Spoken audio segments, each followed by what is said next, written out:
বিশ্বকাপ শুরুর আগে পর্তুগালকে ধরা হচ্ছিল শিরোপার অন্যতম দাবিদার। দলে রোনালদো, ব্রুনো, বার্নার্ডো সিলভা, ক্যান্সেলোদের মতো তারকা। কিন্তু প্রথম ম্যাচেই ডেমোক্রেটিক রিপাবলিক অফ কঙ্গোর মতো তুলনামূলক দুর্বল দলের বিপক্ষে হোঁচট। প্রশ্ন উঠছে, সমস্যাটা কোথায়? রোনালদোর নিষ্প্রভ পারফরম্যান্স নাকি পুরো দলের ব্যর্থতা?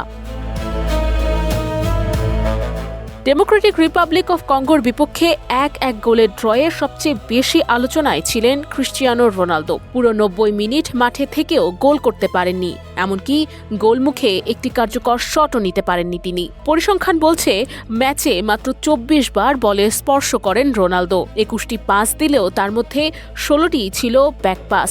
আক্রমণ ভাগে তার প্রভাব ছিল প্রায় অদৃশ্য।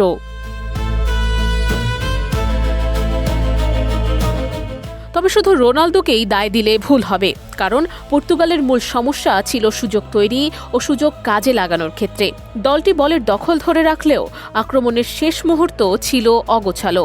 জোয়াও নেভেসের গোলে এগিয়ে যাওয়ার পরও ম্যাচের নিয়ন্ত্রণ ধরে রাখতে পারেনি পর্তুগাল। প্রথমার্ধে যোগ করার সময়ে কর্নার থেকে গোল হজম করে তারা। ডিফেন্সের মার্কিং ব্যর্থতা কঙ্গোকে ম্যাচে ফিরিয়ে আনে। দ্বিতীয়ার্ধেও সুযোগ পেয়েছিল পর্তুগাল। ক্যান্সেলোর একটি অসাধারণ বাইসাইকেল কিক অফসাইডের কারণে বাতিল হয়। অন্যদিকে কঙ্গো পোস্টে বল মেরে এগিয়ে যাওয়ার সুযোগ নষ্ট করে। এদিকে আরেকটি প্রশ্ন উঠছে কোচ রবার্তো মার্টিনেজকে নিয়েও। ম্যাচ জুড়ে রোনালদোকে অনেকটা বিচ্ছিন্ন দেখা গেলেও তাকে বদলি করা হয়নি। পুরো 90 মিনিটই মাঠে ছিলেন তিনি। অথচ ম্যাচের চিত্র বলছিল আক্রমণে নতুন কিছু চেষ্টা দরকার ছিল পর্তুগালের।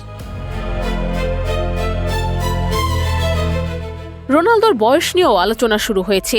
41 বছর বয়সে তিনি এখনও দলের অধিনায়ক ও সবচেয়ে বড় তারকা, কিন্তু ম্যাচ জুড়ে তাকে দেখা গেছে ম্লান।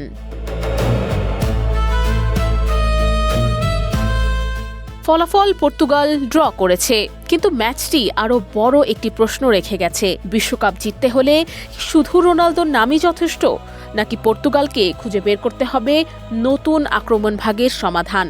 প্রথম ম্যাচের পর সেই প্রশ্নই এখন সবচেয়ে বড় চিন্তা রবার্তো মার্টিনেজের দলের সামনে। নুসরাত অনন্যা, ডেস্ক রিপোর্ট, দৈনিক এদিন।